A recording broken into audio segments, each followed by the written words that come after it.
Hello and welcome back to my podcast. Certainly been a long time coming, a full year in fact. This time last year I was doing 2013 NFL future bets, and I didn't sort of consistently stick to it last year, but this year I'm determined to stick with it.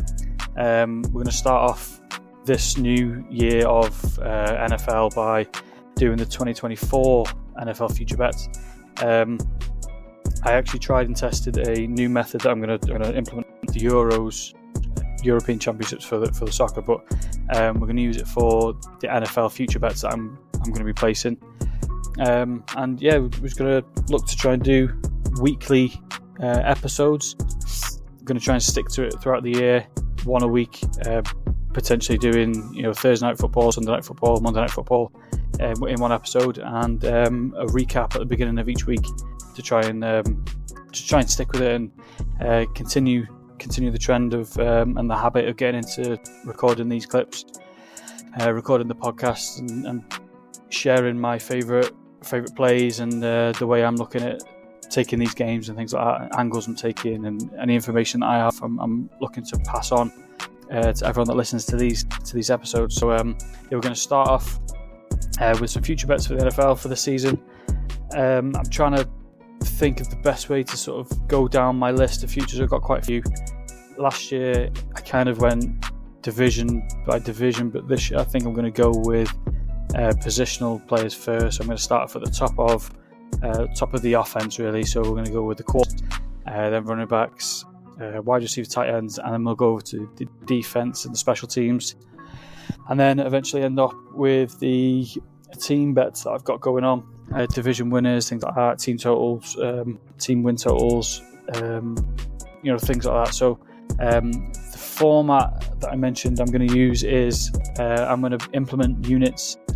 So I will share how many units I'm going to place on these bets at the end of the bet, of the breakdown. Sorry, and then on some of them I have got a sprinkle bet, which is basically a big long shot version of the same bet. So we'll get into it with the quarterbacks first. We'll start off with and we're actually going to go for what sounds quite risky. I actually really like it. I like it a lot. It's going to be Tua for the Miami Dolphins. I'm not going to try and pronounce his last name, so we're just going to go with Tua, and it's going to be Tua's passing yard line, and that's been set at, well, it started off at 4,075.5. But I've actually found on Betfair it's down to 4,000.5. So you're going to get 4,000 passing yards, 4,001 passing yards to cash the bet. And we're going to go obviously with the over. And he's actually gone over this number only once in his 4 seasons in the NFL so far. But into his defence, last season he led the league in passing yards, and he had 4,624 in what was his first full season, playing 17 games. It was his first full season. In addition to that, in 2022 Tua played only 13 games after getting that concussion or that big hit, and he finished with 3,548 passing yards. So if he was able to stay healthy that full season, he would have easily surpassed 4,000 yards. And it was definitely more achievable if he was healthy. It would have been achievable. So especially when you look at the guys catching the ball for him, starting with one of the original of the 2 dominating Miami wide receivers, Tyreek Hill. Not much needs to be said about Tyreek Hill, to be honest, as everyone knows what he brings to the table. But he did lead the league in receiving yards last season, and he had just 1 yard shy actually of 1,800. That put him in the top 10 all-time single-season receiving yard list. As well as that, he broke the Dolphins franchise single receiving yards record, which was previously set by himself the year before. And he's been no stranger to letting people know that he wants to be the all-time receiving yard leader. He wants the record for the most receiving yards in the season. So he's been no stranger to let anyone know that that's his goal for every season he's played, and this season I think he could actually do it. Over to wide receiver 2, Jalen Waddle. He had himself a solid season also. He had a 1,000 yard season, obviously behind Tyreek Hill. These two guys were one of only 3 pairs that had 1,000 or more receiving yards on the same team. I think the other two was Smith and Brown for the Eagles. I can't remember the third pair, but there wasn't many. So that was an extraordinary feat from last season. If this combination wasn't enough, add in the OG elite wide receiver Odell Beckham Jr., formerly of the Ravens. Now he's a Dolphin. So it's been no secret his productivity has been down the past few years. But if he can get back into a rhythm, he could be just as dangerous as he always has been. Everyone knows that it doesn't take many plays for him to shine. He hasn't put up a 1,000-yard season since his first year in Cleveland, which was 4 years ago, I think. And by that time, he'd already accumulated 5 1,000-yard seasons in his first 6 years. But since then, he's barely reached 600. He's struggled a lot with injuries since his time in New York. And Odell, he had a rough final few years in Cleveland. His lone year in LA, also, injury plagued. Although he won himself a ring, obviously with the Rams, proving he can still be a solid contributor to any team. He suffered an unfortunate injury in the Super Bowl, and he started the game he started that Super Bowl game in MVP form. He was actually one of the favourites for Super Bowl MVP, and the injury he suffered actually set him for a 2022 season on the sideline. He didn't actually participate in 2022. So after rehabbing all that time, he got back into action with Baltimore Ravens. He was able to record nearly a full season. He got 14 games, and he was just shy of 600 receiving yards. He got 565, and it's obvious that he can still be a solid player for any roster, and especially this roster. A wide receiver that he's a wide receiver that's making this wide receiver room stacked now. You got not just a 1-2 to think about, you got a third now, and those star names for Tua to throw to. I've got high hopes for the Dolphins this season, and I expect Tua to find a lot of success with his new addition. Along with the two stars he already had. So we're going to go with one unit on that one, and that's for Tua passing yards. And I actually found, like I said, 4,000.5 passing yards, and I got that at 1.83, and that was on Betfair, I believe. So you can shop around, you can find odds, all over the place, but this is the best that I found for that particular bet. Next one is another quarterback, passing yards, and we're going to go over to a quarterback that's situated in potentially the most difficult division in the NFL. I believe that to be the AFC North, and it's going to be the Cincinnati Bengals quarterback Joe Burrow. Joe has only actually completed 2 full seasons in the NFL since entering the league in 2020. In those 2 years, he has showcased just how he can be. He suffered a knee injury that ended his rookie season, ended it early. He was actually on pace for Rookie of the Year, Rookie Offensive Player of the Year, and that season being cut short actually gave him the drive to get back to his best in the season after that, season following, and he actually entered the season playing very, very well. He subsequently won Comeback Player of the Year that year. He threw for the 6th most passing yards with 4,611. But his comeback didn't end there. In the next season after that, he threw for another 4,475 yards, which improved his spot by 1 as he finished 5th for most passing yards. And he also finished with the 4th most votes for MVP that same year. So since his rookie year injury, he actually played a lot better in the 2 years prior. Maybe not even a lot better. He just played to the ability that everyone thought he could while he was healthy. Last season, he was on course to throw for another 4,500 yard season, but he tore ligaments in his wrist, which again ended the season short. I see this season as a similar situation as his rookie year. He had high hopes last season, as he has every season kind of thing, with views to a deep playoff run with the Bengals, potentially another MVP candidate, and he actually suffered a cruel end to the season, the same as his rookie year. This year again is another comeback season for him. When fit, there are very, very few quarterbacks that are better than Joe Burrow, and that has been shown with him easily surpassing the yard line of 1,000 yards in both of the full 2 seasons that he's played. An added bonus this season is the Bengals were able to keep Chase and Higgins on franchise tag, so for at least one more year there's going to be those three throwing and catching to each other, and it could actually be the final ride for those three to deliver something for the Cincinnati organisation this year. They were also able to add Burton from Alabama to slot in at wide receiver 3, another pass catching option for Joe, who ended the season last season in college football with over 700 yards and finished just shy of 700 the year prior. So he's got a lot of targets there with a lot of pass catching ability. He can make something out of nothing, and he's a very, very good quarterback. I expect to bounce back this year. So the line we're going for on this one, we're going for 1 unit, and it's going to be Joe Burrow over 3,950.5 pass yards. That is again at 1.83, and again that's on Betfair. That's the best line I've seen so far.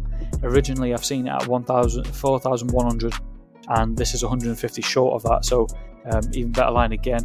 But with this one, as I mentioned, I'm going for a different approach with these bets. I'm going to add a sprinkle bet, which is basically a long shot version of that original bet.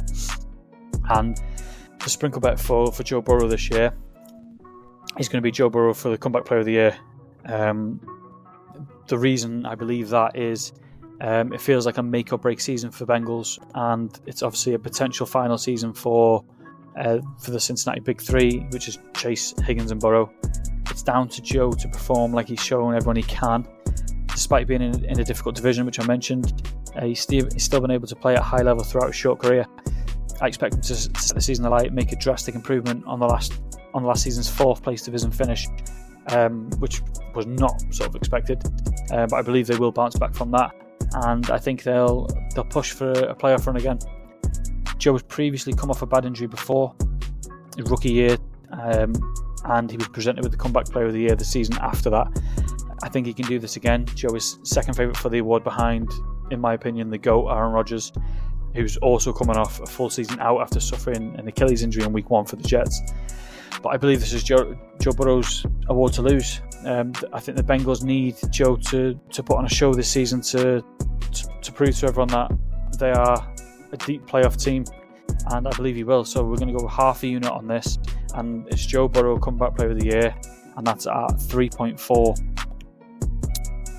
That's all for the quarterbacks for now, so we're going to head over backs. The running backs were actually my favourite market to bet on this year.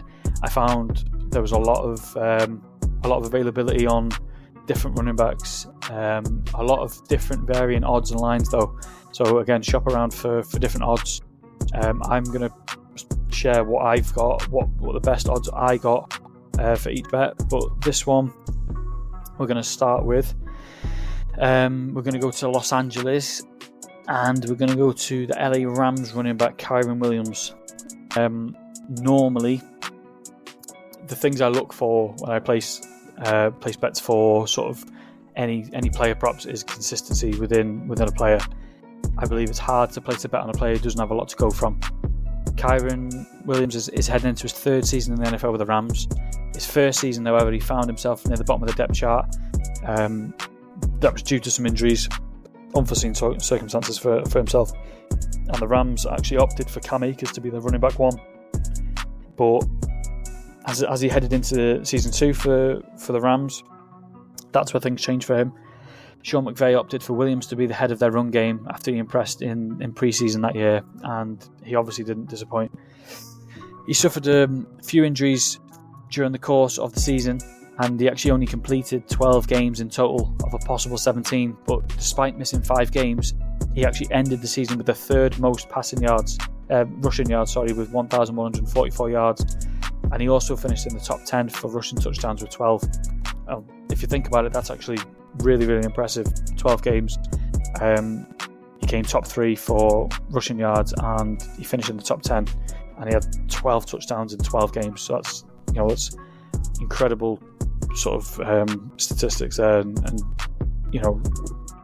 Kyren he's actually the first LA Ram to have over 1,000 rushing yards in a season since Todd Gurley, and that was way back in 2018. And he actually surpassed the 1,000 yard landmark with 5 games absent. Like I said, Williams, he averaged 90. I think it's just over 95 yards, and he averaged 1 touchdown per game. And he can only look to improve on these numbers in year 3. If he's able to stay healthy, he could surpass those numbers with ease next season. Williams was even more impressive down in the red zone. He actually had a total of 50 carries, which was a team high in red zone productivity, and he managed to hammer in 11 of his 12 touchdowns down in the red zone. So he was highly used in that area of the field, as he was quite consistent of getting the ball into the end zone. The Rams obviously had a disappointing season in 2023.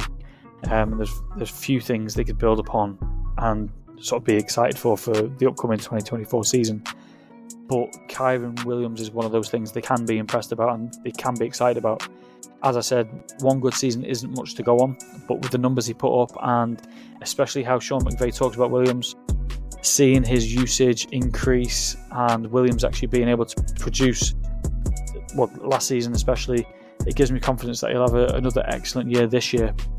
So I'm actually going for 2 bets on Kyren Williams this year, and they're both for 1 unit, and it's Kyren Williams over 9.5 rushing touchdowns, and that's at even money, that's at 2.0, and we're going to go another unit on Kyren Williams over 950.5 rushing yards.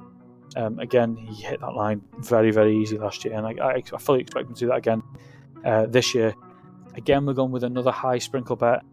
As I mentioned, it's going to be a bet that's sort of a long shot version of my original 2. So for this one, we're going to go with Williams for the most rushing yards in the NFL next season. And as I mentioned, Williams ran for 1,144 yards in just 12 games, and he finished with the 3rd most rushing yards. Now, as I said, that's very, very impressive, but to put that into context, second place was Derrick Henry. We all know how good Derrick Henry is, and Derrick Henry actually ended his season with 1,167 rushing yards, and he played all 17 games. If Williams, who averaged 95 rushing yards per game, if he could have stayed healthy, he would have easily surpassed Christian McCaffrey, who finished in 1st, and he would have beaten by 150 plus yards. If Williams can stay healthy this year and keep producing those same numbers while being the clear number 1 in the Rams run game, he could end the season as number 1 running back in the league. So I'm going for half a unit on this one as well. Kyren Williams most rush yards, and that's at 30.0. That's a hefty price, but I'm willing to take. I think it's too high for someone like Kyren Williams, and the potential is definitely there. There's not many players in front of him on the odds for that bet that I can safely say they're going to beat Williams for this record. So I believe he is going to get the most rushing yards, and again that's 13.0. So we're going to head over actually to Derrick Henry now, and after spending 8 years on the Tennessee Titans, Derrick Henry will now swap a blue jersey for a purple jersey, and he's going to suit up for the Baltimore Ravens in the 2024 season. The elite veteran running back, he'll be turning 30 when the season starts, and it's obvious that he's moved to Baltimore to try and win himself a ring. And the Ravens are an obvious Super Bowl contender. They're actually second favourite to win the AFC behind Kansas City Chiefs. The Ravens moved on from Gus Edwards and they added Derrick Henry, and it's an obvious upgrade in the running back room. No disrespect to Gus Edwards, he ran for 13 touchdowns I think last year. Excellent player, but Derrick Henry, King Henry, obvious choice out of the two. And the Ravens now, they've added one of the best running backs in the NFL from the last decade. Henry has been a beast since entering the league, and his numbers consistently stayed near the top. In the last 6 seasons, Henry has rushed for over 1,000 yards in 5 of his 6 seasons. And the 1 year he actually went under, he ended just shy of 1,000 with 937 games, and he only played 8 games in that season. So again, if he would have played a full 16, 17 game year, he would have had nearly 2,000 yards if he carried on with that trajectory. More interestingly on that, it's how Henry's consistently put the Titans on his back. The Titans only threw for 14 touchdowns last season, and Derrick Henry actually rushed for 12 on his own. So he nearly had a 50-50 split in terms of touchdowns for the team from quarterback to running back. And in fact, Henry now has double-figure rushing touchdown seasons in 6 straight seasons. And he averages 13 per season over the same time span. So in 6 seasons, he averaged 13 touchdowns. He now finds himself a true playoff and a Super Bowl contending team with the Baltimore Ravens, led by two-time MVP Lamar Jackson. Henry's been brought into this team to solidify the Ravens' run game as they look to make a Super Bowl push. Obviously, Lamar Jackson is very, very prone to running. It's very hard to play against him, knowing that he has got both a good arm and good legs. But now you add in Derrick Henry into this as well, it could give him loads more opportunities, downfield. So again, with Henry's high work ethic and his consistency in finding the end zone, keyword again, consistency, he'll be a key piece to the puzzle for Baltimore. Derrick Henry's rush touchdown total is 9.5 this year, a number which is surpassed in 6 straight seasons. Like I said, he's a double-figure seasons, 6 straight. And again, another interesting fact is Henry also needs 10 more rushing touchdowns to reach 100 career rushing touchdowns. So if he gets 10 this season, he's got a huge milestone in 100 career rushing touchdowns. So we're going to go for 1 unit on this, and it's going to be Derrick Henry over 9.5 rushing touchdowns. Odds a little bit low on this one. Best I could find at 9.5, and that was 1.71. So still playable, still nice odds. Be a nice return when it hits. I believe it will. Now, finally, we head over to one of the most exciting NFL teams in recent times. If you haven't guessed, it's the Detroit Lions. That's coming from a Packers fan, by the way, who absolutely despise anyone in the NFC North. But the Lions have really turned a corner since going 13-1 in 2021. They've now achieved a winning season in all seasons since. I know it's only 2, but that was a true remarkable feat considering they only had a 3-win season just 3 years ago. They also added a playoff run last season, which ended in an agonising 3-point loss to the 49ers. Denied them a chance to go to the Super Bowl. It was truly agonising as well. It was a very, very good season for the Lions, and it was disappointing to see them go out. But things happen, and now the Lions have had a taste of what it tastes like to be in the playoffs. It absolutely wouldn't, and it doesn't surprise me to see them having another playoff run this year. And also, it doesn't surprise me to see them being one of the favourites to take. Well, not one of the favourites, but certainly odds-on favourites to get into the playoffs. Since 2021, again, that losing season they had, they've added tremendous talent across the whole team in so many important positions. It's been instrumental to their recent success, and they now also possess one of the best two-headed backfield monsters in the league, and that is with Montgomery and Gibbs. Montgomery was brought in from division rivals Chicago Bears, and that was basically to kickstart their run game. And Gibbs was later added to the backfield in the NFL draft.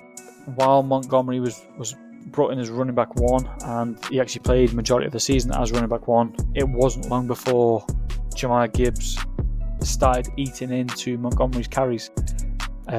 Gibbs showed he belonged in the NFL, and he ended the regular season with 70 yards less than Montgomery, ended on 945, just shy of 1,000 yards.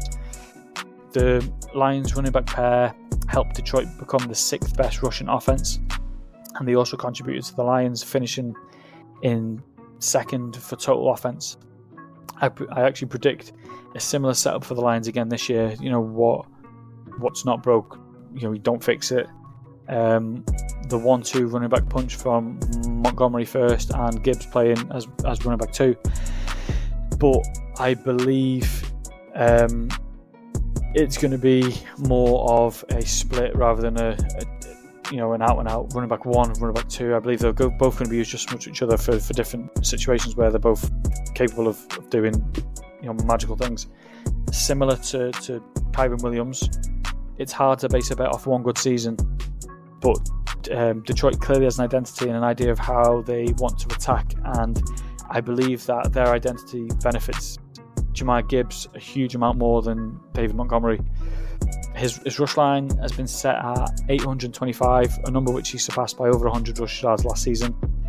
I actually expect him to go over 1,000 yards this season. So the bet for this one is it's going to be 1 unit again, and it's going to be Gibbs over 825.5 rushing yards. That's at 1.9. Again, we've got a long shot on this one, but this is a very, very long shot.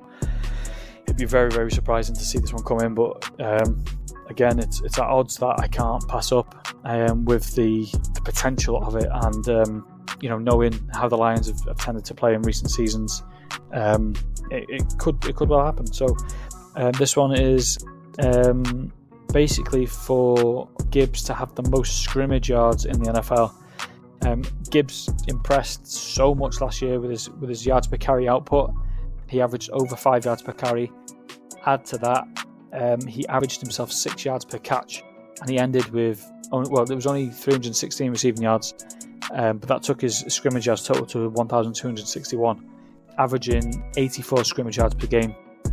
Montgomery was only targeted 3 times less than Gibbs in the passing game. That could be a sign that the Lions see Gibbs as more of a versatile player who can be involved in the run game and a passing game, which is obviously more difficult for defences to read when you have a dual threat running back. It truly is a long shot bet, and it'll be interesting to see how close we get to cashing it. But the potential is tremendous, and in my opinion, it's worth a stab. So this one we're going for 0.25 units on this one. Gibbs most scrimmage yards in the NFL, and that's at 36.0. So that's huge odds, huge payout if it comes in, and it'll be interesting to see how far away or how close he gets to hitting that. That brings us to the end of sort of the backfield of the offense. Now we're on to wide receiver skill players. Pass catching. We'll call them pass catching skill players. Wide receiver and tight end props. And this has been a market where I've actually struggled to pick some that I'm really, really comfortable in taking. So for these 2 players that I've gone with, I actually really, really like these plays. Like I said, the reception lines for both yards and touchdowns for receivers and tight ends, it's been right on the money in my opinion. It's taken me an awful lot more time to find lines I'm comfortable in taking on these markets than any other, but I managed to get there on a few. I'm going to start off with none other than Travis Kelce. I do believe I took Kelce's touchdowns last season. A category underwhelmed in a lot, and we suffered a bit of a loss on that one last year. But this year I'm backing Big Trav, and I'm backing him to regain his safety blanket role in the Chiefs offense. The Mahomes and Kelce connection is often talked about, and it almost seems unstoppable to stop. Since Mahomes took over at quarterback for the Chiefs, he's thrown the ball to Travis for 589 catches, 7,303 yards and 53 touchdowns, and that's in 93 games. That averages out to 6 receptions, 73 yards and a touchdown every other game. So it's quite clear and safe to say Kelce is Mahomes' go-to guy. Kelce underwhelmed in his touchdown statistics, only catching 5 touchdowns last year, his lowest total actually since 2019, but he continued to be the player that got him going, and he actually achieved over half of his season yardage on first down grabs. So he's quite clearly Mahomes' first read, and it's been beneficial for the Chiefs. Before last season, Kelce had 7 straight seasons of over 1,000 receiving yards. Last year he ended with 984, and that was basically because he was rested for the final game of the year. So again, he would have surpassed 1,000 yards. That would have been 8 seasons straight. while the Kelsey and Mahomes connection is still going strong, I'm finding it very, very difficult not to bet on Kelsey's receiving yards. His line has been set at 830.5, which is a number he's passed for 8 straight seasons. Now this number is very, very low, I believe. So I got this on Betfair again. Betfair seems to be very, very competitive this year. If you look on Bet365, his line is actually 930.5, so you're getting a full 100 yards less. Price Picks, I believe, is 900 as well. So again, you're beating that by 70 as well. So we're going to with 1 unit. We're going to stick to 1 unit on this one. Kelsey over 830.5 receiving yards, and that's at 1.83. Now, so we're moving on to another guy who, again, I said the market was very, very tight on this one, so I'm very comfortable in playing this one. We're moving on to a guy who's sort of always been considered as one of the top wide receivers in the NFL, and that is Stefon Diggs. Diggs has been the go-to guy at both Minnesota and in Buffalo. The last 2 seasons with the Bills have statistically been solid, but he's been left frustrated many times due to not getting the ball on certain key downs. It's shown as well, coming off the field and throwing little tantrums and things like that when he believed he was the best read for a particular player and he didn't get the ball. He's a solid playmaker and he knows it. So that in turn was probably one of the key factors to him moving on from Josh Allen. Again, as well as not being able to beat the Chiefs in the playoffs. And he's actually joined CJ Stroud. Now, CJ had a dominating rookie season last year. He won Offensive Rookie of the Year award, and he was also selected to the Pro Bowl in his rookie year. He put up a rookie record of 4,108 passing yards, and he broke the rookie record for touchdowns thrown with 23 touchdowns.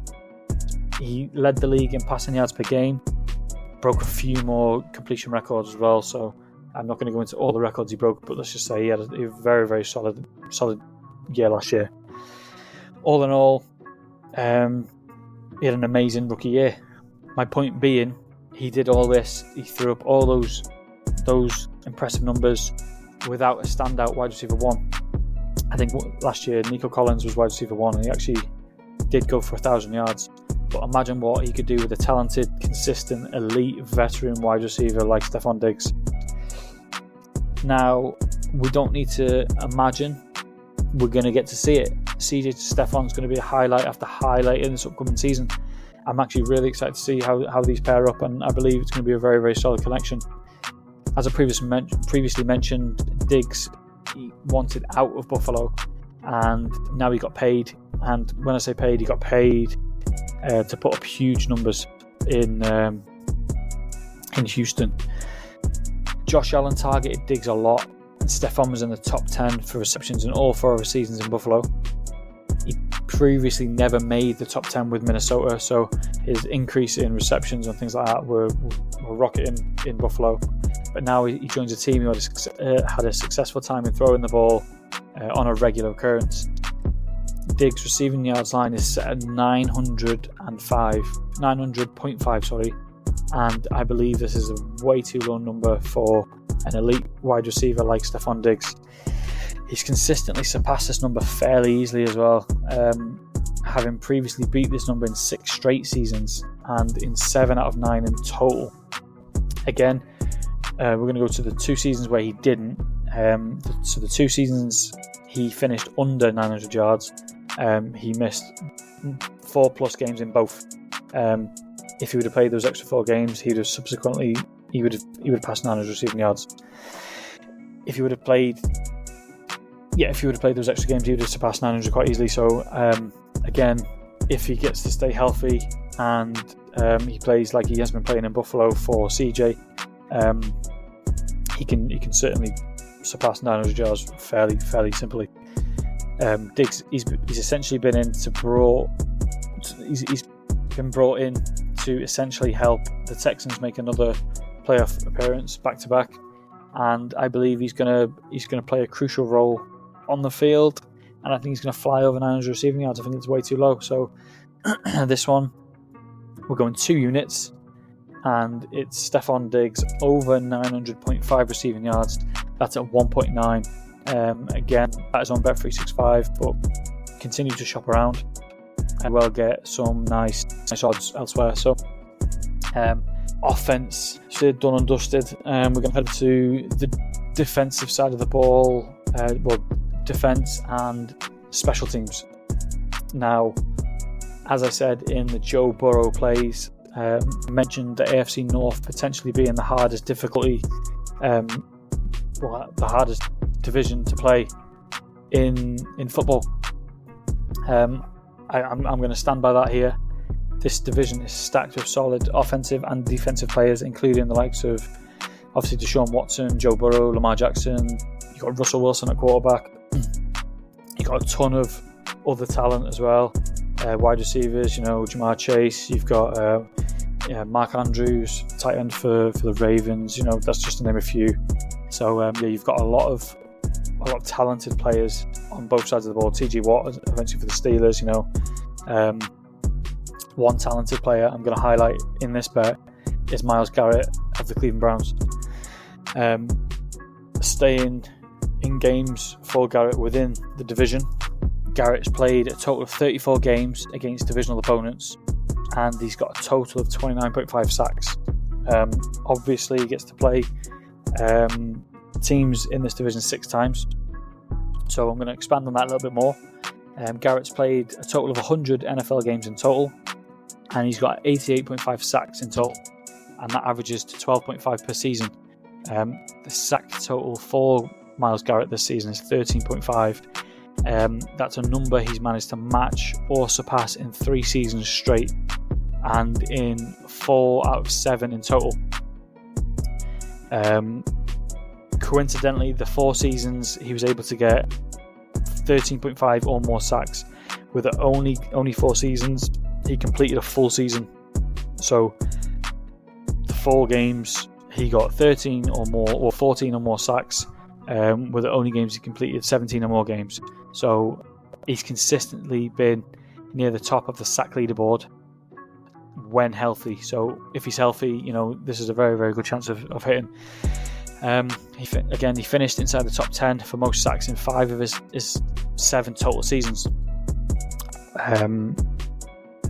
So again, when Garrett is healthy, he's a scary figure to be lining across from any quarterback in the league.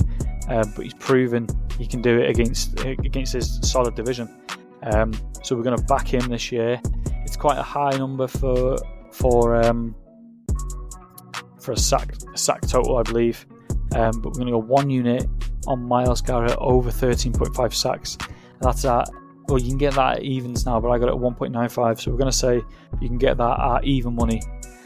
And I am actually going to go with another little sprinkle bet on this. This is going to be half a unit on Myles Garrett to finish with the most sacks.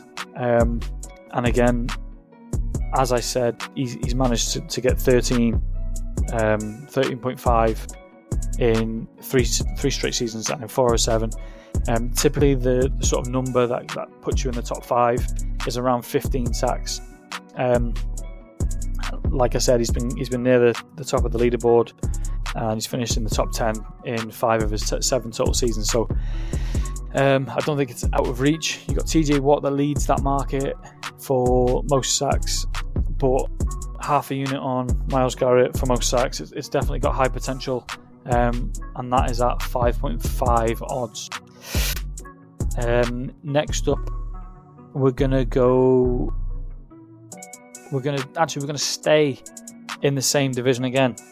So, again, the solid AFC North, potentially in the hardest division, and it's actually really hard to find kicker props.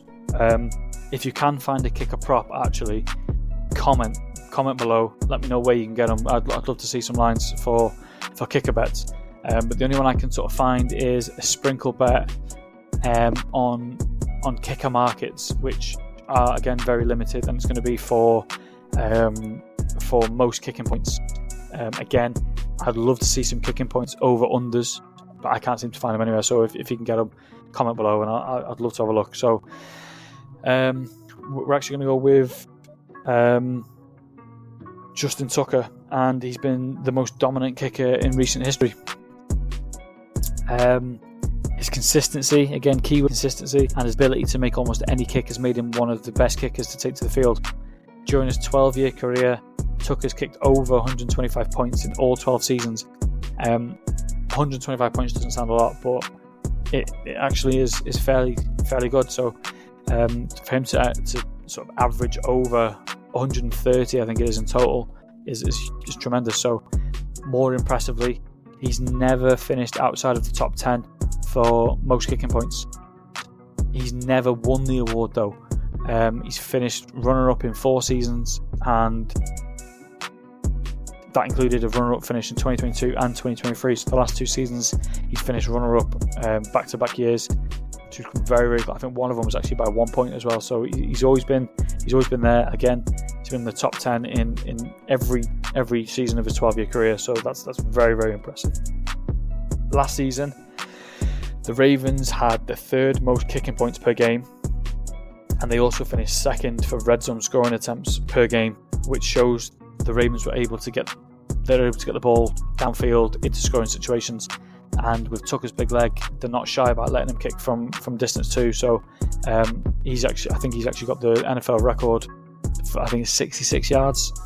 So he can kick well within from halfway line, and they're able to get him into scoring situations. Even if they don't score a touchdown, they know they can count on Tucker to get them 3 points whenever, whatever situation, winning, losing, whatever, they can always count on him. And again, with the addition of Derrick Henry, he's going to be a huge factor in getting that ball, deep downfield, even crucial little 1 or 2 yards for Tucker to creep closer and closer to the field goal distance he's comfortable with.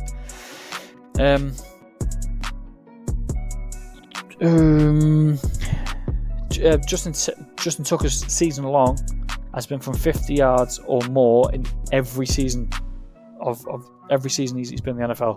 So again, every yard counts in terms of a kicker, but Tucker's able to hit from 50 yard plus. It's game.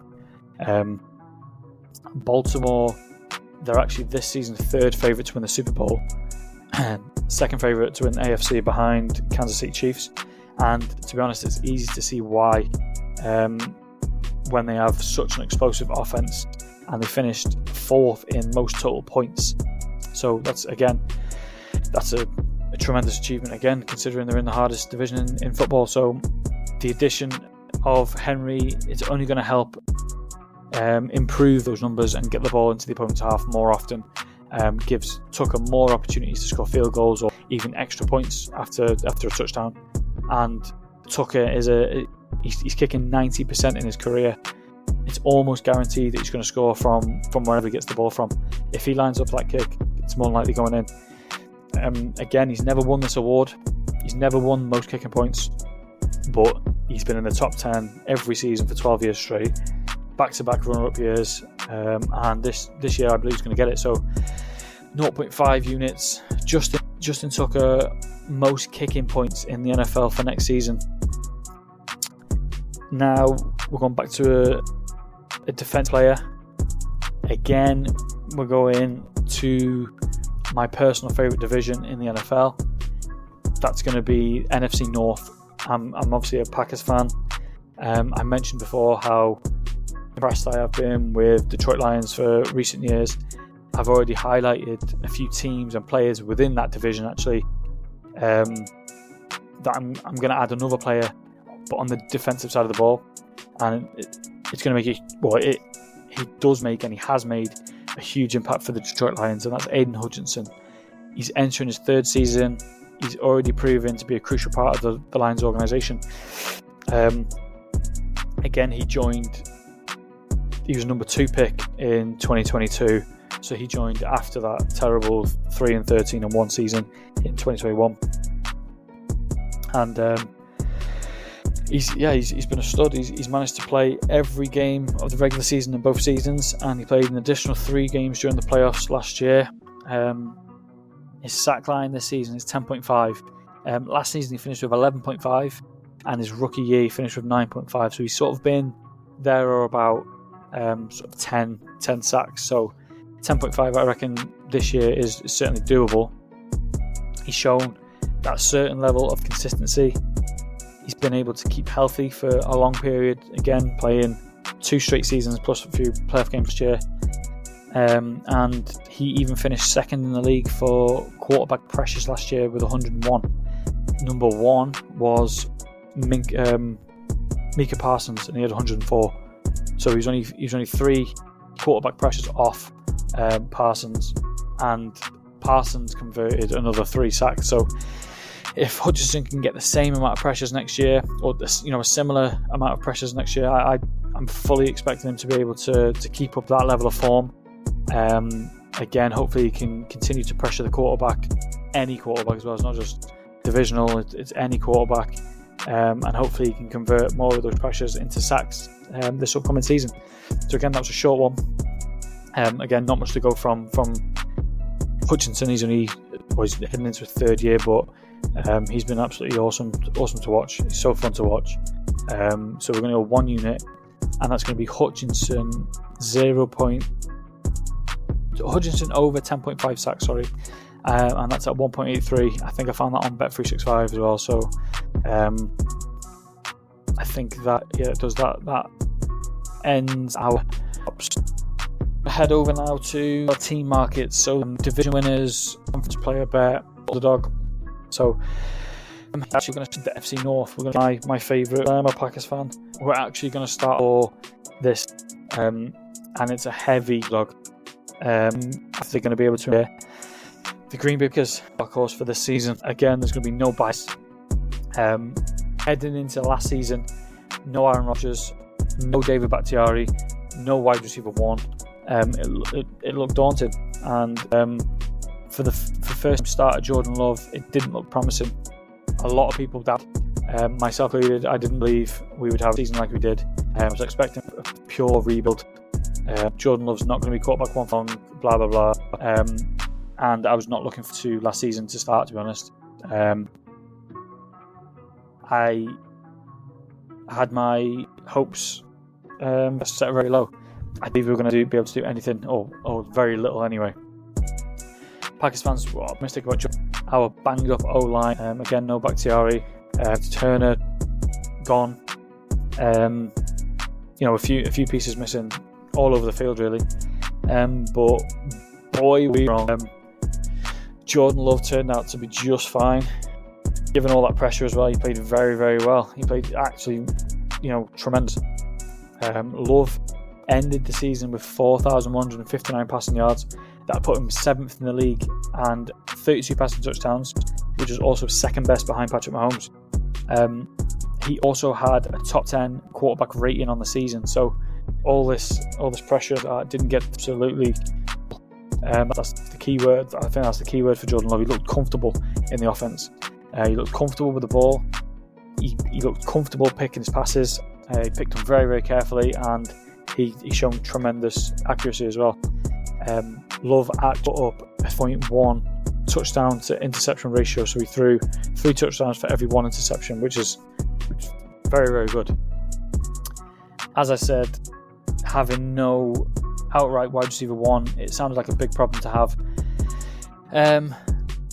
But Love was able to execute his passes. He was able to trust everyone he passed to, and it meant he didn't necessarily need to have one guy ahead of the other. The guy was meant to be Christian Watson. He was sidelined for nearly half of the season, so it was down to Jaden Reed, Romeo Dobbs, and Devontae Wicks to pick up the slack in the receiver department. And actually, they all ended on just over 700 for Reed, just over 600 for Romeo Dobbs, and just over 500 for Wicks. Watson actually, in the games he did play, he added just over 400 as well. So, the ball was evenly spread out, and it was actually a really, really nice sight to see. Not one person getting the main bulk of the targets. It was even spread out, and it was very, very nice to see. As well as those wide receivers, we had 2 tight ends that also added another 500 yards combined between the two, and it helped Love to an excellent season. At running back, we struggled to get into any sort of rhythm. Jones missed some game time, but he still ended above AJ Dillon despite playing 5 games less, and that was obviously a key thing for the Packers in the offseason. AJ Dillon, can he be trusted? Blah blah blah. This season, before this season started, we were obviously in the market for a running back. A lot of people actually thought it was going to be AJ Dillon cut, and we were going to be looking for a backup running back to Aaron Jones, and it was actually the opposite way around. Aaron Jones actually got a new deal done, and then he got shipped off to the Vikings. And me personally, Aaron Jones is one of my favourite players, and it was very, very sad to see him go. But we managed to add Josh Jacobs. I'm sort of happy about it. It's not the best situation. It's not the worst situation. We've actually dropped quite lucky in getting someone like Josh Jacobs. So he's actually a former NFL rushing yards leader and a 2-time Pro Bowler, obviously from Las Vegas Raiders.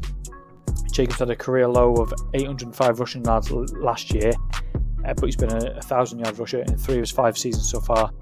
The Packers did well to reconstruct contracts. They kept the main core of the defensive side of the ball. Extending Kenny Clark was a huge part. Added Orangan Cooper as well in the draft, and another huge signing was signing McKinney to solidify the secondary. The Packers' expected average age of starters this 2024 season is 24. That'd make them the youngest team in the league for the second year running. The Packers making a divisional round of the playoffs last season, again, that was something we didn't expect, but they managed to do it. I believe it's their goal to get back into that divisional round game and improve and avenge the loss they suffered against the 49ers.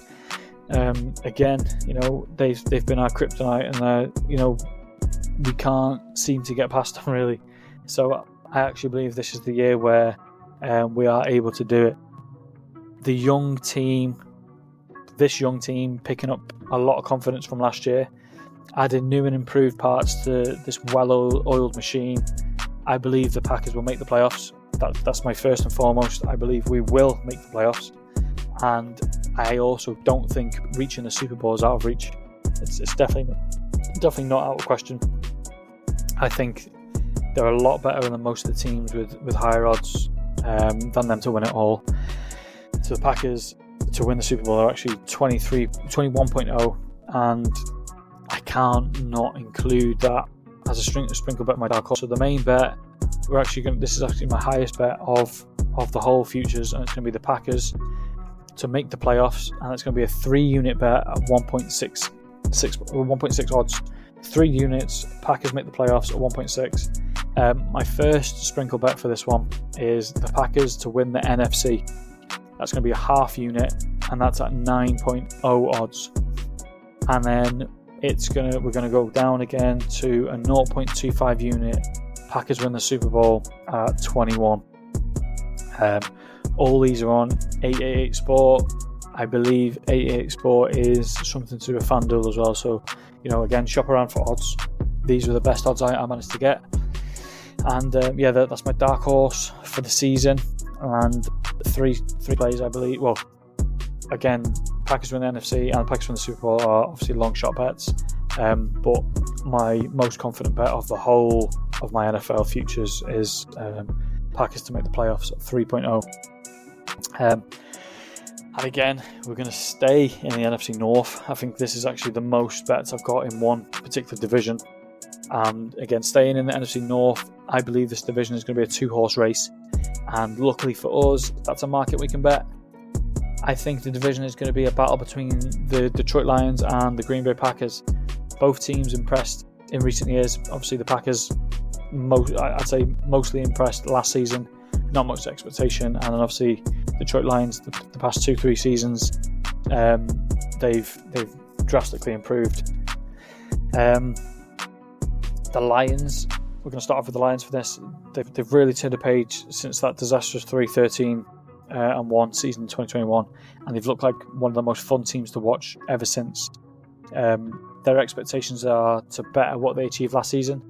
Starting off with winning the NFC North, that's going to be their main focus, I think. And they certainly have all the tools to do it. Goff is finding some nice form. His wide receiver one, St. Brown, is starting to look like an elite wide receiver. He played absolutely phenomenal last season. And again, the double-headed monster in the backfield in Montgomery and versatile star Jahmyr Gibbs. These guys helped them end the season with the top 5 offense. In my opinion, a close second place is on the cards for the Packers. Things weren't looking favourable for the Packers heading into last season with Aaron Rodgers for the first time since 2005. But the Packers managed to prove a lot of people wrong. They showed they can still contend without Aaron, and they now look to move forward long term with Jordan Love, who's actually seeking a new deal. The Packers have added a few more pieces to the puzzle, acquired Josh Jacobs, McKinney, a few more players in the draft as well. So just like the Lions, their goal will be the same, and that's to improve on last season. Improving on last season would actually be winning this division, which again, them to make a push for the NFC North title, as well as to win the NFC in general. As for the Vikings and the Bears, they both moved on from their quarterback one. Kirk Cousins and Justin Fields both traded. Cousins to the Falcons, and Fields eventually traded to the Steelers. They've both added new rookie quarterbacks in the draft. And in the long run, that could be a good thing, but for now, I don't see it being a huge problem to the division. A lot of people are having loads of hype over the Bears this season. They've added a few pieces. Swift has come in at running back. Caleb Williams, obviously a terrific quarterback, terrific talent. And again, for the Vikings, they've added my guy Aaron Jones and JJ McCarthy, who I'm also a Michigan fan as well. So got to see a lot of him last year, and he's also a good quarterback in his own right as well. But I don't believe either are going to have a comfortable time fitting into the NFL as rookie starters. In all honesty, I think it could come down to divisional matchups to solidify who takes the division title. And again, the Lions and Packers are both favoured in the matchups. Both Detroit and Green Bay finished last season with a 4-2 record against NFC North opponents, and both Chicago and Minnesota are 2-4 losing records. I think we got a relatively good price here for two of the favourites for the division, and that's basically to win in any order. So Packers first, Lions second, or Lions first, Packers second. And we're actually going to go with a 1.5 unit NFC North top 2, Lions and Packers, and that's at 2.8. Now I know odds have drastically fluctuated on this. I got this on Bet365 at 2.8. It's now gone down to 1.9, so there's a huge 1 point difference in the odds for this. So again, shop around. You will find it closer to 2.8 on other books. I have seen it, so again, shop around. We're actually going to stay in the NFC, but we're going to head over to the NFC East. This is probably both the most public and the most hated bet in the NFL future category this year. It's also coincidentally a bet that I had last season in last season futures as well, and it crumbled and it went down to the wire. Eventually, the Dallas Cowboys clinched the NFC East title. Again, I believe this is going to be another 2-horse race in the division, but subsequently, I believe it's going to be the Eagles who take the title this year. Again, I said they were going to win it last year, came down to the wire, and they actually came second as Dallas just sneaked it. But the Eagles made some exciting acquisitions during the offseason. Started off with probably the biggest and the most what's the word? The highest populated kind of acquisition in the offseason, and that was the huge signing of Saquon Barkley. When healthy, Saquon, he can be a 1,000-yard rusher quite easily, something the Eagles have been accustomed to in recent years. They've had a 1,000-yard rusher for numerous years, inconsistent years. So that's been a key factor to their success over the years. So adding someone with the ability that Barkley has is a huge addition to the productivity of the team, as well as adding Saquon. There was a slight reshuffle of their offensive line, which, losing Jason Kelce is going to be a huge loss. Again, one of my favourite players to watch. They've still got a really good offensive line. Again, they've juggled that around, and it still looks fairly solid. On the defensive side of the ball, they've managed to keep the main core of the defense extended. Jordan Mailata and Maddox as well. They added top cornerback prospect Cooper DeJean in the draft, which I did actually hear this morning, the morning of recording this. Cooper DeJean is going to miss the first couple of weeks of the season due to injury in preseason. Preseason started today as well, so it's obviously a tough blow for them, but he'll be back and he'll be a huge impact on the team. Two big additions for the defense are the return of Gardner Johnson, who coincidentally had his career best season when he was last in Philadelphia a few years back. Also the signing of Devin White from the Buccaneers, a solid player for the Bucs over the last 5 years. He's now in Philly, and he'll slot right into this defense. I believe the Eagles have outperformed the Cowboys during the offseason with their additions. The Cowboys haven't really done too much to bolster the team. They actually lost Pollard, and they re-signed Zeke. And I don't believe re-signing players like Zeke, or sort of shuffling contracts around, extensions, I don't think it's enough to win them the division this year, especially with the amount of pressure that's on Dak to get him into a deep playoff run. I think this is his contract year as well, so he's going to be looking to have a good year, but I think that pressure is going to get to him. And another factor to this, Eagles bet, Brandon Graham has declared he's going to retire after this season, after 15 years in the NFL. So again, it'd be nice to go out with a big massive bang for the Philly players and the Philly star himself to win the division in his final year. So we're going to go one unit, Eagles to win the NFC East, and that's at even money. That's 2.0.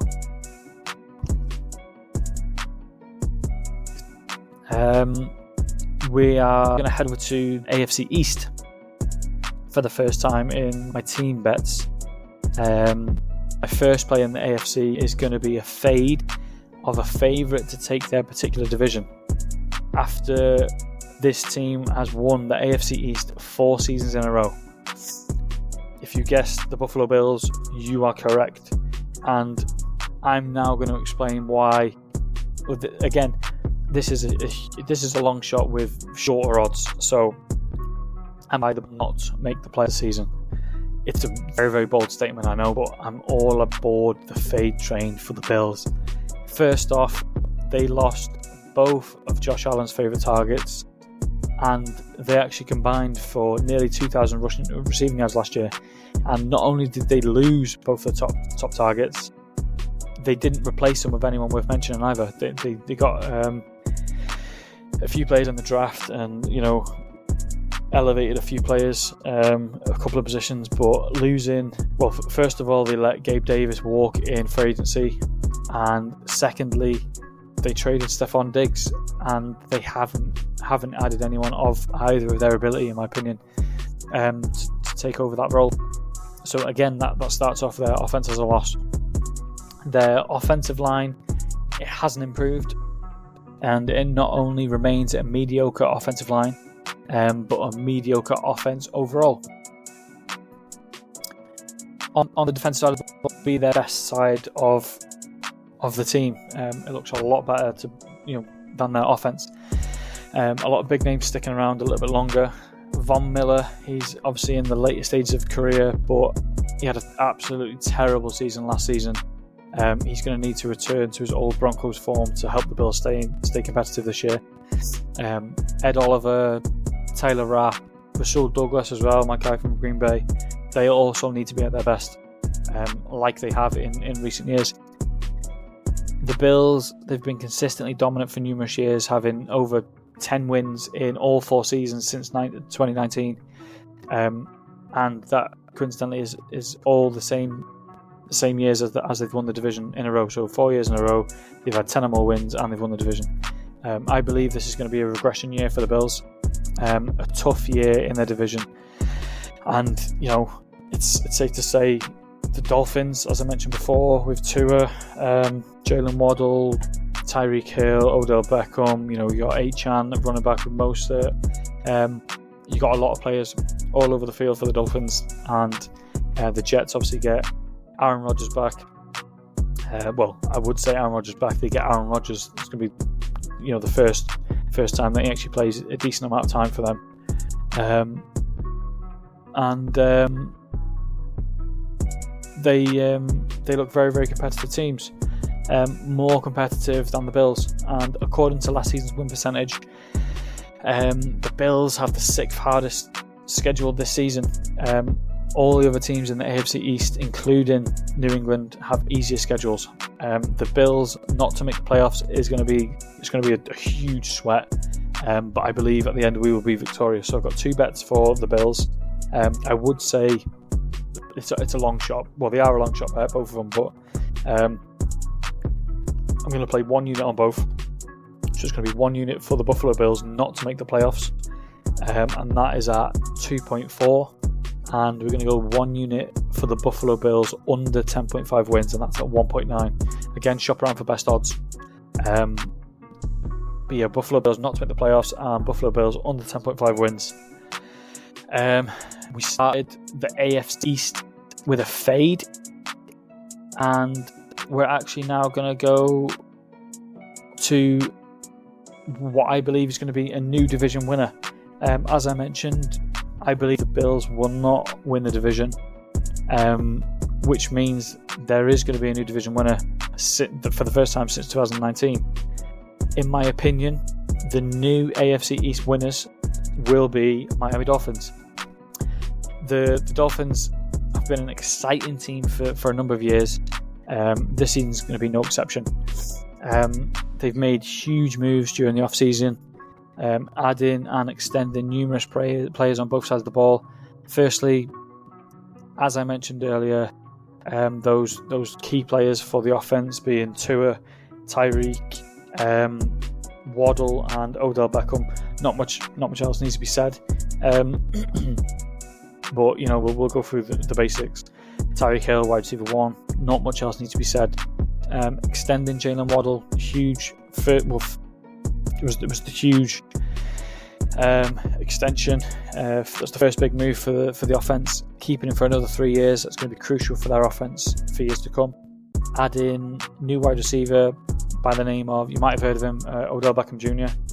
And if he can replicate any sort of New York Giants form, their offense is really, really scary. Add another contract extension for Raheem Mostert. Obviously you're going to get Achan as well mixed in with there. He had a very, very good year last year before injury. They signed a new tight end in Jonnu Smith as well, and that solidifies their sort of offensive skill set. On defense, they've added a few new faces that are going to make a huge impact. The first one being, Bradley Chubb. He's been added to the injury reserve, and he is expected to return towards the end of the season. But while he recovers, the Miami Dolphins added veteran Calais Campbell, and that's with hopes that he will try and fill the sacks void left by Bradley Chubb. To play the opposite side of 7-time Pro Bowler Jalen Ramsey, they acquired Kendall Fuller, coming off a solid season last year for the Commanders. And finally, to solidify the Miami secondary, they added veteran safety Jordan Poyer from none other than Buffalo Bills. Miami Dolphins, they've had winning seasons in all 4 of Tua's seasons in the NFL so far. I expect that form to continue, and I expect them to elevate themselves above every other team in this division. Again, we're going to go for a 1.5 unit play on this one. It's going to be Miami Dolphins to win the AFC East at 2.8.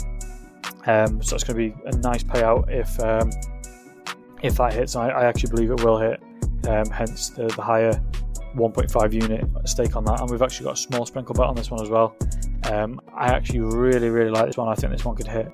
So it's going to be Miami Dolphins to be the highest scoring NFL team next season. Last season they lit up almost every team they faced. They finished second last year for NFL for most NFL points scored by a team, and they actually finished with the most team touchdowns in the league. They've got a scary looking team on paper, as I've mentioned, all the names and things like that. If they're able to gel properly, bond together, they're going to be a threat. So we're actually going to go with half a unit on the Miami Dolphins to be the highest scoring team in the NFL season next year, and that's at odds of 17.0. Continuing that little trend of fading teams in the AFC, we're going to fade another team in the AFC, and it's in the AFC West, the Los Angeles Chargers. They're way off, well, they were way off their desired path last season, placing fourth in the AFC West. In the offseason, they made some important decisions, moved on from a few big figures within their organisation. First big one was appointing Jim Harbaugh from Michigan. He was a huge addition to the team, and knowing what he's been able to do in Michigan over the years is something the Chargers would love to replicate and implement into their team. But I don't think appointing him gets them challenging for the division right away. They couldn't get anything going on either side of the ball. Starting with the offense, Herbert had a career low, finishing with over 1,000 less passing yards than his previous career low, which was his rookie year, and that subsequently ranked him in 18th for passing yards. Their running back room has improved. Moved on from Austin Eckler, who he couldn't get anything going last year. He only managed 600 rushing yards, 5 touchdowns. Turned out to be over half his touchdown total from the two years prior. But they added Gus Edwards and J.K. Dobbins, both from the Ravens. Gus Edwards in particular had a solid year last year, rushing 820 yards. Added a fifth best 13 rushing touchdowns as well, so that's improved in that aspect. But it's their receiving room that's a problem again this year. It turns out that losing Mike Williams last season didn't have much of an impact on their team. They thought, losing Williams was going to be a key factor, and it turned out that it didn't really matter. No one was a big factor in a successful season, which wasn't. Keenan Allen, he was obviously the most productive, as he always is. He's just as productive as he has been for many years.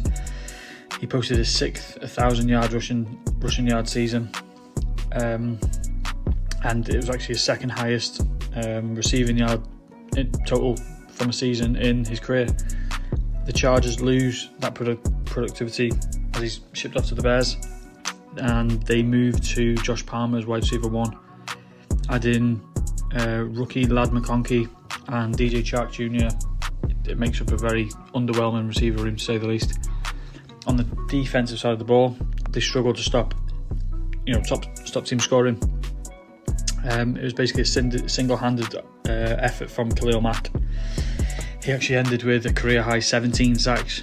With 17 sacks, was only good enough for third place on the total sacks record, on the total sacks leaderboard. So, as everyone else struggled to reach 10 sacks as a combined unit, he was able to excel, and he got 17 on his own, which is huge. But still, the Chargers ended their season allowing the 10th most points to oppositions and the 5th most total yardage to oppositions, as well as being a bottom half defence.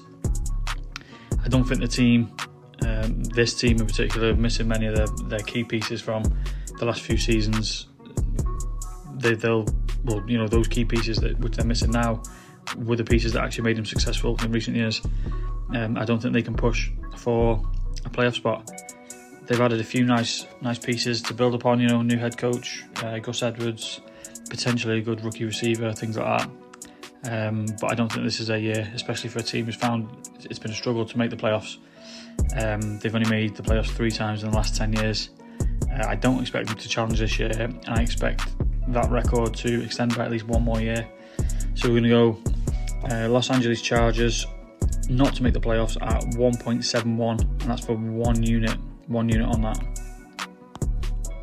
So now we're on to my final bet of the NFL Futures segment, and This one's basically a 2-team parlay between two teams I believe that are going to win their divisions. The first leg is going to be the Kansas City Chiefs to win the AFC West, and the second leg is going to be San Francisco 49ers to win the NFC West. Starting off with Kansas City, they've comfortably won this division 16 times in total, and it's been 8 years in a row now. It's safe to say that they've had a pretty easy run since Patrick Mahomes entered the league. It turned out to be a key factor for him in long-term success for the Chiefs. Mahomes actually hasn't lost the NFC West division in his career while being the starter for Kansas City. He's also never thrown under 4,000 yards, so obviously a huge factor to their success. A slight concern this year is the depleted pass catching options. There's no sort of out-and-out star wide receiver like Patrick's had with Tyreek Hill in recent years. But as I mentioned in another breakdown, obviously with Travis Kelce, he's been leading this team in receiving yards for many years, bar one or two, which Tyreek Hill obviously led. But Travis Kelce's had, I think I said, 8,000 yard seasons, so it's obviously helped in not having a star wide receiver. You've got a star tight end instead. Pacheco, he's coming off a solid back-to-back season where he rushed for 800 2 years ago and 900 last year. With the speedy wide receivers that the Chiefs now have, Rashee Rice drafted a few players as well, it could see him face two high safeties, which would give Pacheco more room to run. Obviously, it helps him for rushing yards, helps their productivity on pass and run game if the defenses know which one they're going. So on the defensive side of the ball, they've been solid for a number of years. Last season was obviously no different. They finished with the second least points per game allowed with 17, and they allowed the fifth least total yards to opponents. And that had a lot to do with Karl Aftis and Chris Jones both having 10.5 sack season each. So over 20 sacks between the two stars on their defensive ends.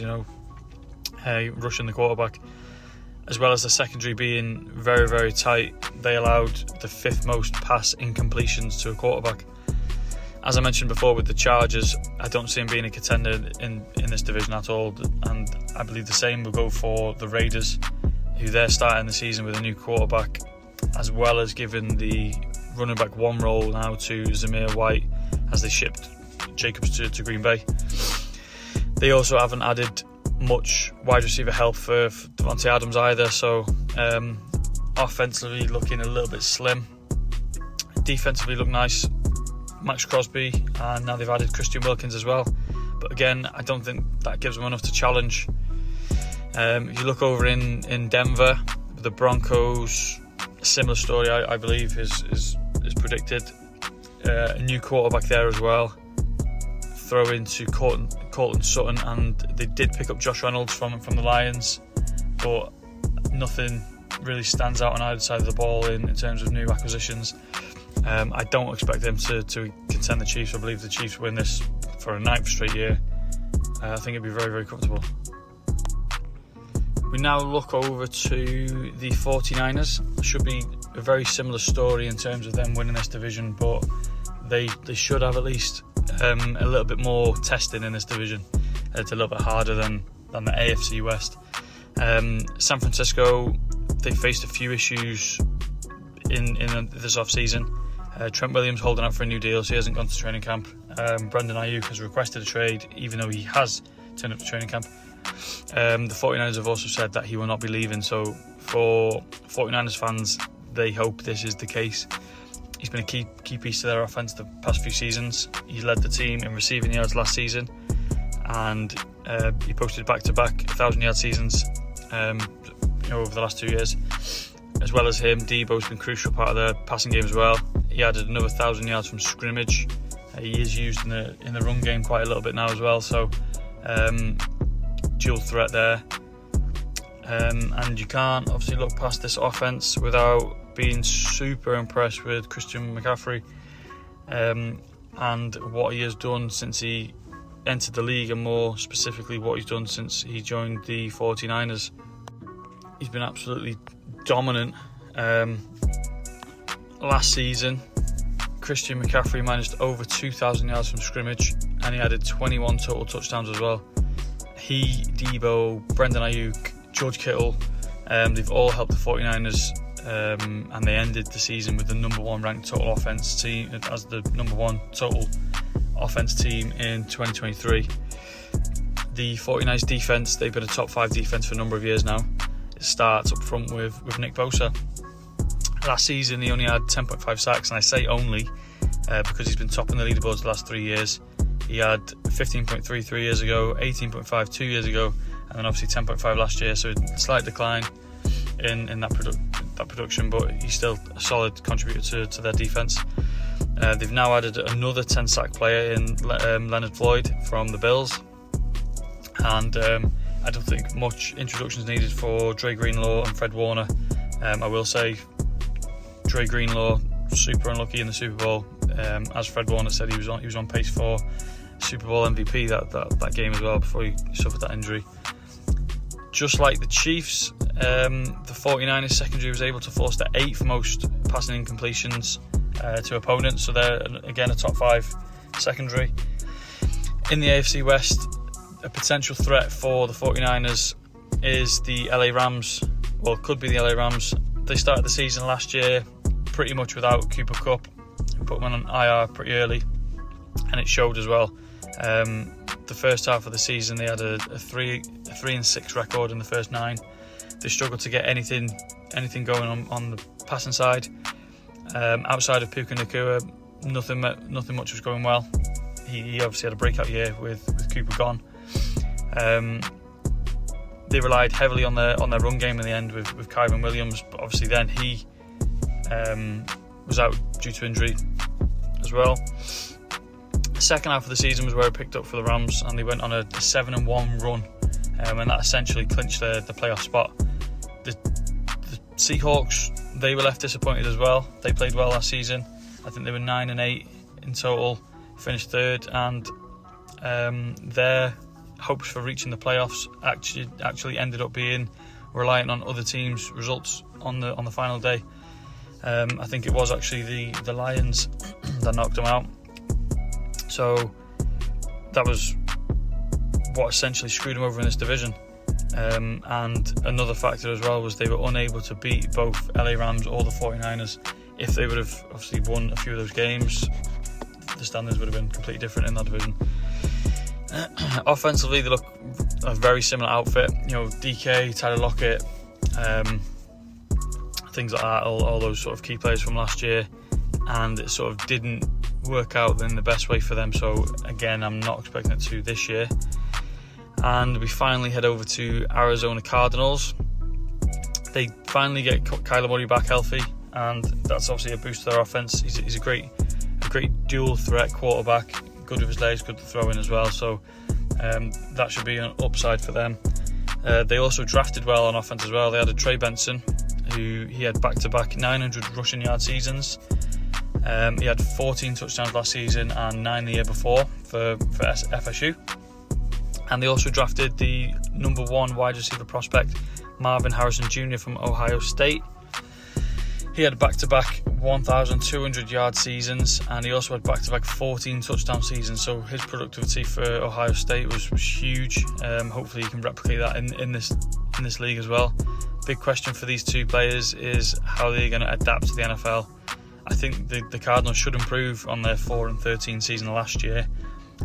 But again, I don't think the rookies will carry on to the division title just yet. I think give them a few years, and you know this team's certainly got stepping stones to build from. But I don't believe this year anyone in the AFC West or the NFC West are going to challenge for Kansas City or San Francisco. So we're going to go 2 units: Kansas City Chiefs and San Francisco 49ers both win their respective divisions, and that's got odds of 2.1.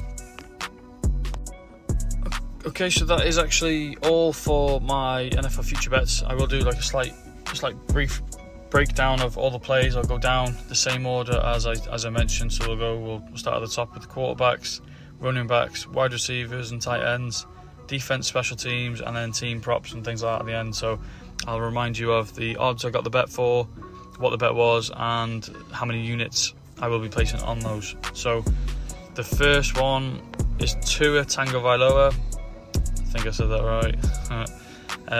And that's going to be a 1 unit play for over 4,000.5 passing yards, and that's got odds of 1.83. Second is Joe Burrow, 1 unit on over 3,950.5 passing yards, and that's also 1.83 odds. The sprinkle bet for Joe Burrow is comeback player of the year. That's half a unit for 3.4 odds. On the running backs, starting with Jahmyr Gibbs, 1 unit for over 825.5 rushing yards at 1.9 odds. Sprinkle bet for Jahmyr Gibbs is going to be a 0.1 unit play, most scrimmage yards at 36 odds. Kyren Williams, 2 units over these two bets. So 1 unit for over 950.5 rushing yards at 1.9 odds. Another 1 unit on over 8.5 rushing touchdowns at 1.83. Now I did mention in the breakdown it was 9.5. The odds have dropped. I'm happy to play at 9.5. I got slightly lower odds on 8.5, so bear that in mind when you place this bet. The sprinkle bet, which is probably one of my favourite bets of the whole card, is a 0.5 unit play for Kyren Williams' most rushing yards in the season at 13 odds. Derrick Henry, 1 unit for over 9.5 rushing touchdowns. That's at 1.7 odds. Onto the pass catchers now, wide receivers / tight ends. We'll start off with the tight end, Travis Kelce. This is 1 unit for Travis Kelce to have over 830.5 receiving yards at 1.83 odds. Stephon Diggs, now a Texan, 2 units on his over 900.5 receiving yards at 1.9 odds. We're now on to the defensive and special team players, starting with Myles Garrett, 1 unit on over 13.5 sacks, and that's 1.95 odds. The sprinkle bet for this one, Myles Garrett, most sacks in the season, half a unit for 5.5 odds. Aiden Hutchinson, 1 unit over 10.5 total sacks, 1.83 odds. And then another sprinkle bet for this market in Justin Tucker, have the most kicking points. That's going to be a half unit play at 9.0 odds. Onto the team plays, starting with Green Bay Packers, my dark horse for the season. 3 units for Green Bay to make the playoffs at 1.6 odds. Half a unit on the Packers to win the NFC, that's at 9 odds. And then 0.25 units for Green Bay Packers to win the Super Bowl at 21 odds. Staying in the NFC North, the NFC North top 2 teams is going to be the Lions and Packers. That's a 1.5 unit play at 2.8 odds. Philadelphia Eagles to win the NFC East, a 1 unit play for 2 odds. We're going to go for Buffalo Bills, 1 unit on total wins under 10.5, that's a 1.9 odds. Buffalo Bills again, 1 unit not to make the playoffs, 2.4 odds. 1.5 unit on Miami Dolphins to win the AFC East, that's at 3.0 odds. Another sprinkle bet for the Dolphins, half a unit on Miami Dolphins to be the highest scoring team next season, that's at 17 odds. 1 unit on LA Chargers not to make the playoffs, 1.76 odds. And then my final bet is a 2 unit parlay, Kansas City Chiefs and San Francisco 49ers both win their division, and that's at 2.1 odds. So now that actually does bring us to the end of all of my plays for this one. Brings us to the end of my first podcast episode of 2024 NFL season. All future bets locked and loaded. I just want to say thank you to everyone who listened to the end, all the way to the end. It was a long one, but I believe it was necessary. I was able to throw out all the information I have on why I chose these NFL futures, so I'd appreciate if everyone could like and share this to friends, family, etc. if you could also drop me a follow on all socials. You can find me on Twitter or X, whatever you still call it, TikTok, and obviously on Spotify. You can find me at Elite Wages. If you search me on all those I mentioned, you'll see my logo there. Drop me a follow and a like, that'd be huge. I'll put the links to those in the description below as well, so it's easy to find. My next episode will be out soon. In that one, I'm going to be breaking down every division in football, going through each team within that division, sharing my thoughts on their chances at winning their division. And yeah, so again, thank you and appreciate everyone for taking the time to listen. Elite Wages out.